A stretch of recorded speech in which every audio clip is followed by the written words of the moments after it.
मी तर म्हणतो यायचा लग्न लावून देऊ. बाबा गा अगा मी काहीच नाही केलं ना आई व लपडे करताना नाही समजला का आई बाबा? लावा यायचा लग्न. अगा भाऊ आम्ही लहान उले पोर आहोत ना, आम्ही भाऊ बहीण होऊन ना सोडा नाही आम्हाला. मी तर म्हणतो पोलीसवाल्याला फोन लावा. नाही नाही यायचा लग्नच लावा. अगं भावा आमची वय तरी आहे का भाऊ लग्न करावाची. मग लपडे करताना नाही समजला का तुम्हाला?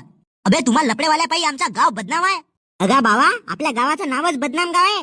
भोसडीच्या हो लपड्या करता तुम्ही आणि त्रास कोणाला होते बे आम्हाला? 4 लोकायला तोंड दाखवायच्या लायकीचे नसून आम्ही. रात्री जंगलात हगावायला गेला का सागाची पानं हलतेत वाघ समजून आम्ही झाडावर चढतून अन झाडावरून खाली पायतून तर का लैला मजनूचा प्यार चालते. आता तुम्हाला नाही सोडून बापू आम्ही. यायला उघडे करून गावात फिरवू का? अगा भाऊ अगा नको ना गा. अगा आम्ही कोणता पाप नाही केलो ना. अबे भोसडीच्या डेंग्या कोटी मेलाच बे.